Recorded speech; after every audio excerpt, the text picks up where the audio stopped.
अस्सलामुअलैकुम, क्या हाल है जान? खैरियत से हैं? ठीक हैं आप सब लोग? उम्मीद करते हो सब खैरियत से होंगे। Welcome to another video of trick तक। आज मैंने आपके लिए क्या लाया हूँ और बारी बारी सब टीमों को लाऊंगा। आज मैं लाया हूँ स्वॉट्स एनालिसिस। अब आप कहोगे स्वॉट होता है, स्वॉट्स क्या? Strengths, weaknesses, opportunities and threats. उस सब का जो एस था उसको बना के मैंने एक ही कर दिया, SWOTs analysis. SWOTs of team India. Strength क्या है इंडियन टीम की, वीकनेसेस क्या है इंडियन टीम की, अपॉर्चुनिटीज़ क्या है इंडियन टीम के लिए, थ्रेट्स क्या होंगे इंडियन टीम को, उस सब पर बात करेंगे तसल्ली से। सो आप सबसे प्लीज़ रिक्वेस्ट है, आप लोग लाइक शेयर सब्सक्राइब ज़रूर कीजिएगा। बिल्कुल जनवर आपको मैं अपना रिव्यू दूंगा। So coming to the squad, अगर हम बैटिंग की बात करते हैं, बैटिंग में सबसे पहले तो वही कैप्टन हिमसेल्फ सूर्य कुमार यादव। अब सूर्या की ओवरऑल तो परफॉर्मेंस बहुत तबाही है, बहुत अच्छे रन है उसके, बहुत इम्पैक्टफुल रन है। ये तो पता है सूर्या जिस दिन अच्छा खेलेगा उस दिन इंडिया 99% जीतेगा। 1% भी इसलिए कह रहा हूँ कि बहुत ही सामने से कोई ख़राब खेल दे, कोई साथ ना दे, या ओपोनेंट टीम से कोई एक्स्ट्राऑर्डिनरी स्पेल लग गया तो ही हारे तो हारे, वरना जिस तरह सूर्या पिटाई करता है तो फिर सामने से स्पेल लगते नहीं है किसी के, जो सच्ची बात है। शुभमन, अब शुभमन वैसे तो बहुत अच्छा है, नो डाउट, इसमें कोई शक नहीं है शुभमन की इस पर, लेकिन प्रॉब्लम ये है कि शुभमन का T20 में जो इंडिया के लिए है ना परफॉर्मेंसेस अच्छी है, लेकिन बहुत वास्ट स्केल नहीं है उसका। वैसे शुभमन बहुत अच्छा, आईपीएल उसका बहुत अच्छा गोल शुभमन का, ये हम सब ने देखा। लेकिन बात वही है कि coming in to the Indian team as a vice captain and then आपको ये भी पता हो कि अब आपको एक ज़रा बैकिंग मिल रही है बोर्ड की, तो ये पॉजिटिव साइंस है, लेकिन साथ में एक एडिशनल प्रेशर भी लेकर आता है कि यार अगर परफॉर्मेंस नहीं दी तो जायसवाल पीछे बाहर बैठा है, श्रेयस अय्यर पीछे बाहर बैठा है, मैं यूँ बाहर हो जाऊंगा टीम से, संजू की भी टीम में जगह बन नहीं रही, ये भी एक प्रॉब्लम। तीसरा, अब मैं संजू की बात ही करने वाला था। संजू की रिसेंट पास में तो बहुत अच्छी परफॉर्मेंस है, या तो जीरो है या तो 100 है, या तो जीरो है या तो 100 है, संजू ने बिल्कुल ऐसे ही लगा के रखा हो। लेकिन संजू कहीं ना कहीं, एक बात है इंडियन टीम के लिए मेरे हिसाब से एक, ये कह रहे हैं कि बर्डन तो नहीं कहूँगा मैं, लेकिन एक बेचारे से नाइंसाफ़ी ज़रूर हो रही है कि वो बेचारा, उसको अपनी जगह ज़रूर कुर्बान करनी पड़ रही है। मुझे इसी टी पे मुझे 14 तारीख को अगेंस्ट पाकिस्तान संजू नज़र नहीं आ रहा, मैं आपको सच बता रहा हूँ। मुझे लग रहा है जितेश शर्मा ही के साथ जाएगा इंडिया नंबर 6 नंबर 7 पे, क्योंकि अगर संजू खेलता है तो तिलक वर्मा नहीं खेलेगा।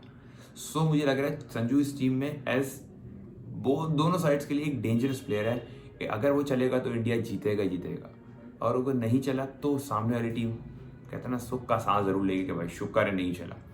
उसके बाद अगले हैं जितेश शर्मा।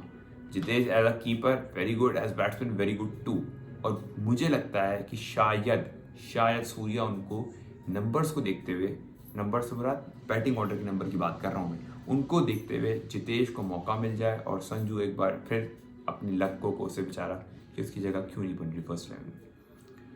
फिर आता है रिंकू सिंह। अब रिंकू सिंह की जगह बनती है या नहीं बनती मुझे नहीं लगता, मुझे पर्सनली नहीं लगता फर्स्ट टाइम में रिंकू की कहीं से भी जगह बन रही है, क्योंकि रिंकू, बात यह है कि अगर आप इंडिया का बैटिंग लाइनअप देखें कि अगर गिल ओपन करने वाले हैं और वाइस कैप्टन है 100% ओपन करेंगे, साथ अभिषेक शर्मा।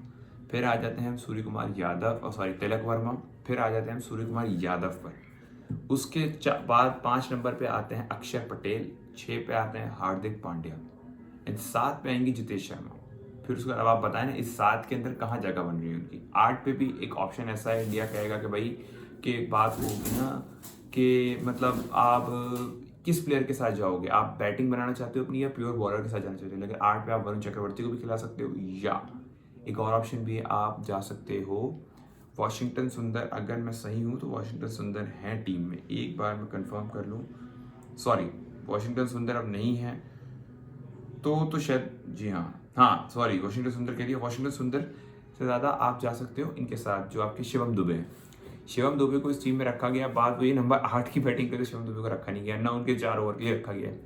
तो नंबर 8 तक मेरे नहीं ख्याल इंडिया इस बार बैटिंग कराने वाला, नॉर्मली इंडिया कराता है नंबर 8 तक, इंडिया अपनी बैटिंग कॉम्प्रोमाइज नहीं करता, लेकिन ये स्क्वाड को देखकर मुझे लग रहा है 7 तक ही खेलेंगे बैटिंग इंडिया की, जिसमें 6 पे हार्दिक आ जाएगा, 7 पे जितेश शर्मा, और उसके बाद 8 नंबर पे मेरे ख्याल से वरुण चक्रवर्ती, 9 कुलदीप यादव, 10 बुमराह, 11 हरदीप सिंह। सो ये मुझे एक पूरी लाइनअप पड़ती नजर आ रही है, इसमें मुझे एटलीस्ट रिंकू सिंह की जगह नज़र नहीं आ रही है। फिर ऑलराउंडर्स के अंदर तो अभिषेक शर्मा का ऑलराउंडर लिखा हुआ है, इसमें तो है तो नहीं, वो एक प्योर बैट्समैन है, 1-2 बार करते तो कर दें, उनकी तो बात ही क्या की जाए, जिस तरह का उसका फ्लो ऑफ रन लगा हुआ है एज पाकिस्तानी 14 तारीख को अगर वो जल्दी आउट होता है तो मैं तो सबसे पहले सुख का सांस लूंगा, क्योंकि मैंने उसकी बैटिंग देख के लगता है कि वो सबसे ज़्यादा पाकिस्तान के लिए एक बिग थ्रेट है। गिल वगैरह सब अपनी जगह है, लेकिन एक प्लेयर को कहता है इसको आउट करना है सबसे पहले, बाकी कोई आउट हो ना हो, वो है Abhishek Sharma. Shivam Dube I don't think so खेलने वाले हैं, अगर खेलेंगे तो मुझे वो इतने थ्रेटनिंग नहीं लग रहे। बहुत सक्सेसफुल हैं, बहुत टैलेंटेड भी हैं, लेकिन मुझे इतने थ्रेटफुल नहीं लगते। हार्दिक का तो कुछ क्या कहें, हार्दिक ने तो जितने पाकिस्तान के खिलाफ रन किए हैं और जितने इंपॉर्टेंट टाइम पे आके रन किए हैं, specially in the recent past since 2022, तो हार्दिक की परफॉर्मेंस ही अलग है against Pakistan as bowler, as batsman, as overall allrounder. Hardik was something at on next level. फिर अक्षर पटेल की भी अच्छी परफॉर्मेंस है, ऑन एंड ऑफ अच्छी परफॉर्मेंस, इतनी बुरी नहीं है किसी हिसाब से भी। तिलक वर्मा, ये एक हैं डिफरेंट प्लेयर जो आड़े टेढ़े शॉट्स मारेंगे, आपकी लाइन और लेंथ खराब करेंगे, लेफ्टी भी हैं। एक मिडिल ऑर्डर में लेफ्टी इंडिया को हमेशा एक रिक्वायर्ड होता है कि मिडिल ऑर्डर में कोई लेफ्टी ज़रूर हो, तो उसके लिए तिलक वर्मा है। उसके बाद बॉलर्स में अगर हम आ जाएं तो अर्शदीप सिंह, जसप्रीत बुमराह और साथ वरुण चक्रवर्ती, हर्षित राणा, कुलदीप यादव, ये 5 में से कोई 3 ही खेलेंगे। और 3 मेरे लिए तो मुझे बड़े साफ क्लियरली 3 या 4 ही खेलेंगे। 4 मुझे जो नज़र आ रहे हैं उसमें क्लियर है। अगर बुमराह की बात करें तो मुझे तो कुछ कहने की ज़रूरत ही नहीं, the best in the current times, as simple is no second thought, one of the best और top 2 top 3, no, he is the top 1, he is the best in the current time since 2023, he is flawless. The injury के बाद वापस आ रहा है, ये देखना है कितना इफेक्टिव होगा, लेकिन 2023 वर्ल्ड कप के बाद भी वो इंजरी के बाद ही कम बैक कर रहा था।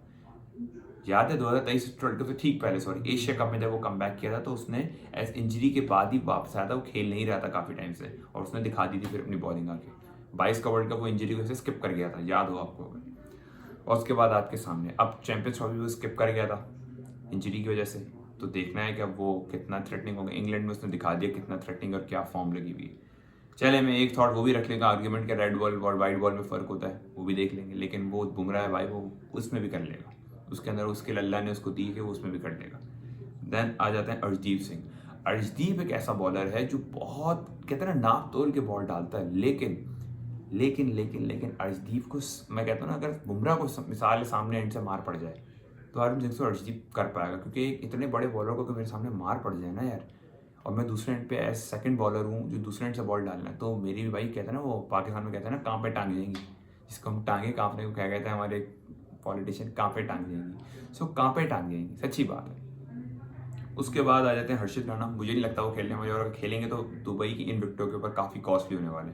हाँ, उनका जो स्लोअर वन है ना, वो बहुत कमाल का करते हैं, बहुत तबाही है स्लोअर वन हर्षित का। वैसे जितना वो पेस देते हैं आई डोंट थिंक सो कि वो इतना इफेक्टिव होने वाले हैं। कुलदीप और Varun Chakravarthy, the best duo I guess Asia cup में, सबसे अच्छा डियो इन्हीं का होने वाला है। एक तरफ finger spinner, mystery spinner Varun Chakravarthy, दूसरी तरफ चाइना मैन कुलदीप यादव। पाकिस्तान के खिलाफ मैं वरुण को लोग बहुत ज़्यादा बात कर रहे हैं, मैं कुलदीप की बात करूंगा। भाई कुलदीप बहुत डेंजरस है। कुलदीप को आपने अगर अटैक किया और आप सक्सेसफुल रहे, तो आप समझ लो आप किसी हद तक उनकी 50% या मैं कहूँगा 30% बॉलिंग को किल कर गए हो।